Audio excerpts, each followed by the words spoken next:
When you think of the Border Gavaskar Trophy and you talk about India-Australia rivalry, one of the first things that comes to your mind in recent times is Rishabh Pant. Now, when you think of Rishabh Pant, not only are you talking about one of the best wicketkeepers in the current situation of world cricket, but you also think of someone who's a great batter and can pull his team out of various tricky situations. Of course, you also think about attacking cricket, and in a recent interview, Adam Gilchrist, someone of a very similar make to Rishabh Pant, also spoke about how he thinks that Rishabh Pant is more attacking than Adam Gilchrist himself. And of course, in a situation like this, what happens is that a lot of people like us, a lot of the fans tend to compare these two players. Obviously, they're from different generations, they play similarly, but this is what prompted the comparison of Rishabh Pant to Adam Gilchrist. Now, apart from the fact that both of them are left-handed batsmen and are attacking in their style of play, there are some other similarities as well between Rishabh Pant and Adam Gilchrist, and that's what we are going to get into in this video. We will also keep Rishabh Pant as the subject of the video itself. But yeah, let's get into it. Hit that subscribe button for more videos like this. Let's get right into it. Now, the first and foremost reason to understand why Rishabh Pant is compared to Adam Gilchrist is the fact that he's a left-handed batsman, he's fairly attacking, and beyond that, there are certain similarities. First and foremost being the fact that they were successors to some of the greatest wicketkeepers produced by their country itself. For Adam Gilchrist, he was the successor to Ian Healy, and for Rishabh Pant, he was the successor to MS Dhoni. Not directly, of course, but he was very close. He did play with MS Dhoni as well. Not only that, but the kind of impact they've had in their red ball careers. Adam Gilchrist, of course, we all know is an absolute legend. He was part of that Australian team that won virtually every test match they played, and Gilchrist was a large contributing factor to a lot of those victories. And in a very similar breath, Rishabh Pant too, in his already short career, has come up with some great victories and great innings. He's been part of a lot of historic series wins like the Border Gavaskar Trophy back in 2018-19 and also the one in 2020-21. And now in this video itself, I'm not going to directly compare Rishabh Pant to Adam Gilchrist because it just is an unfair comparison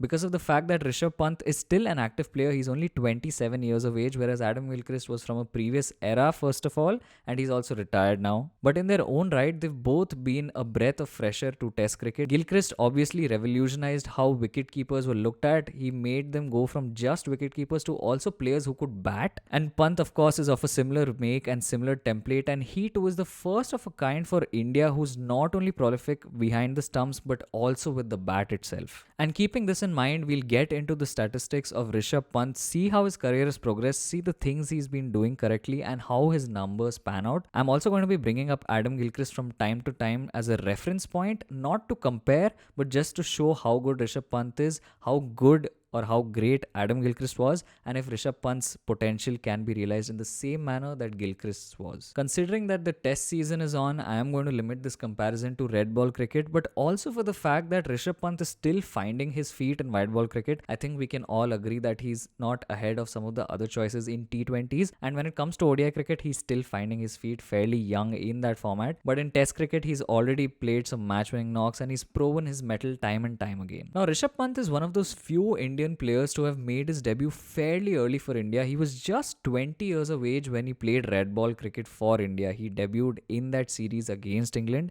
and in just his third test match, he got a century. And of course, this was no ordinary century. It was a century alongside KL Rahul's 149, and apart from these two, there was only one other player in that team who crossed 30 in that innings. And his good showing in the England series obviously led to him being picked for the Border Gavaskar Trophy down in Australia, the historic Border Gavaskar Trophy that India won. There too, Pant consistently got starts, but it was at Sydney where he got a 159 not out that really raised his stocks in the eyes of selectors and fans alike. And this is where Pant also gained the reputation of not just being a swashbuckling batsman, but also someone who could absolutely tear down an opposition's bowling attack, and that too in the span of a session. When we come to averages, Rishabh Pant has a fairly good test average of 44.14, and this is what his cumulative averages look like. For the most part, it's been a rising trend, and in fact, in his last 10 test matches, it has clearly been an upward trend. But all in all, Rishabh Pant throughout his test career has averaged close to 40 or above 40. And here's where I'll also like to bring in Adam Gilchrist's cumulative averages for the same number of tests, that is 38 test matches. And the surprising thing with Gilchrist stats is that in his first 38 test matches, his average dropped below 50 just once, and that was in his 17th test match. Now, I bring up Gilchrist here not only as a point of reference, but also to address another point, and that is just batting and how it's been different in both this era that Pant is playing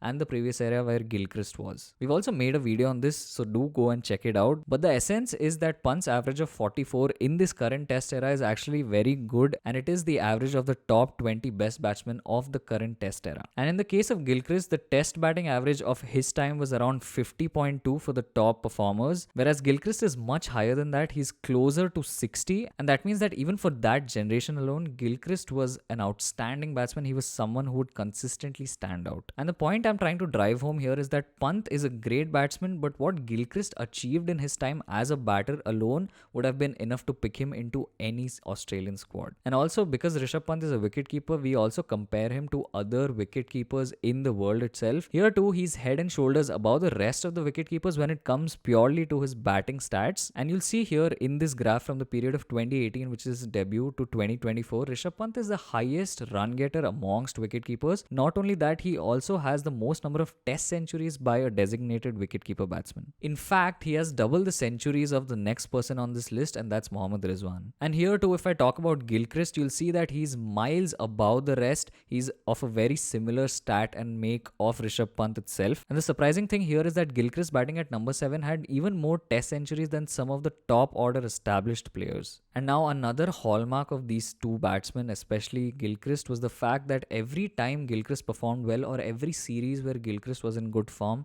Australia generally went on to win that series. Rishabh Pant has a similar impact too. We've seen that in the Border Gavaskar trophies down under. We've also seen it in series that are played at home itself. Now looking at it from a numbers point of view, in the case of test wins, Pant has an incredible average of 43.7, whereas when you look at draws, that average goes up to 105.7. And in Gilchrist's case, it's a little different. He has an amazing average of 54.8 in the case of wins, and in the case of draws, that average comes down to 35.5. Now, of course, the other factor is also that there were very few drawn test matches or even lost test matches in Australia's test cricketing era at that time. But something that really stands out in Pant's career so far is that his average in the fourth innings is higher than his average in any of the other test innings that he bats in, and this is a differentiating point between him and Gilchrist. Gilchrist was someone who would score more runs in his first or second innings of the test match, whereas Rishabh Pant has his highest batting average batting in that fourth innings or when it comes to chasing in test cricket. And numerically speaking, Pant has an average of 54.5 in fourth innings. Now, so far in his test career, Rishabh has got 50 plus scores 20 times. Out of these 20 times, he's mostly walked into bat in pressure situations. And to further check this out, we looked at innings where Rishabh Pant walked into bat when the team was 150 or lesser. And there are 11 such occasions where Pant has walked into bat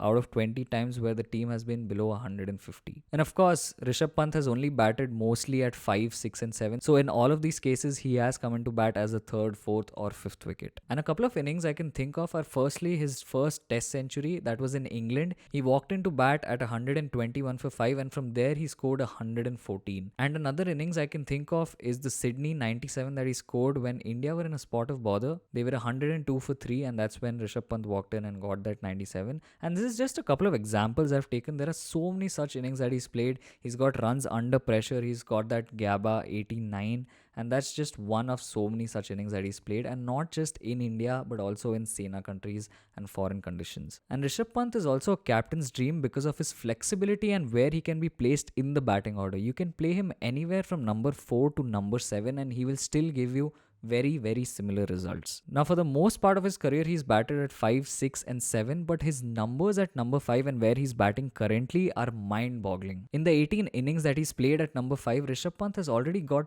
10 scores of 50 plus and has an incredibly prolific average of 67.15. And another way to check how good Rishabh Pant really has been for this test team is to compare him to the players in our squad itself. Here too you'll see that after Virat Kohli and Rohit Sharma, Rishabh Pant is third on the list for the most number of runs from 2018 to 2024 for India in test matches. In fact, amongst the top 5 test batters for India in this period, Rishabh Pant also has the highest test average. And in this regard too, Pant is very similar to Gilchrist, right? Gilchrist was a part of that batting lineup that had a lot of stars. You had Ricky Ponting, Damien Martyn, Justin Langer, Matthew Hayden, just to name a few players of prolific run scoring. And even there, Gilchrist was fourth on the chart for the period that he was a part of in Test cricket in terms of number of runs scored. And to top it all off, Pant isn't a home basher. He's got centuries in England, Australia, and South Africa too. When everybody else struggled, Pant was able to get a century. And because of this ability to not only score runs in difficult conditions, but also to absorb pressure, counter attack at the same time, but also have a gear where he can completely train out the bowlers, is what makes Rishabh Pant extremely special. And finally, of course, Rishabh Pant's wicket keeping is something that is not talked about very often. Obviously, when he first started out, he did have a lot of technical flaws, but over time, he's not only worked on those flaws, but he's also gotten much better. He's always been someone who's been agile and acrobatic behind the stumps. He's also captain's delight in the sense that he's always chirping behind the wickets. That's not something you see with a lot of players. And in general, Rishabh Pant is not only able to keep the morale up, but he also has great leadership ability. And in this sense, Rishabh Pant can not only be a good wicketkeeper batsman for India, but moving forward, we might even see him get the captaincy for Test cricket at some point. And again, this is very similar to Adam Gilchrist, who also had very similar characteristics, and these are both players who could take away the game from you using their brain or with the brute force of their bat in a single session of play. And just to conclude on Rishabh Pant and Adam Gilchrist, they're both fairly similar players, but it obviously is too early to compare Rishabh Pant to Adam Gilchrist. I will say though that Rishabh Pant is on the path to become a very great Test wicketkeeper batsman. He's probably already India's finest wicketkeeper batsman in Test cricket. He still has to prove himself in the white ball setup, but looking at it from purely Test matches, I think Rishabh Pant is already right up there. And if he continues doing what he already has done in all these years, it's only going to be upward for him, and he's only going to be getting closer to emulating someone like Adam Gilchrist. Remember, Rishabh Pant is only 27 years of age. He at least has 8 to 10 years of cricket left in him. So yeah, this has been our video on Rishabh Pant and Adam Gilchrist, why they are similar and what things are there in Rishabh Pant and Adam Gilchrist that make them stand out. If you like this analysis and this story breakdown, definitely leave a comment down below. Like, share and subscribe most importantly. All of our links are in the description. If you haven't subscribed to our newsletter, definitely do that. All of our links are in the description. Thanks for watching. Peace.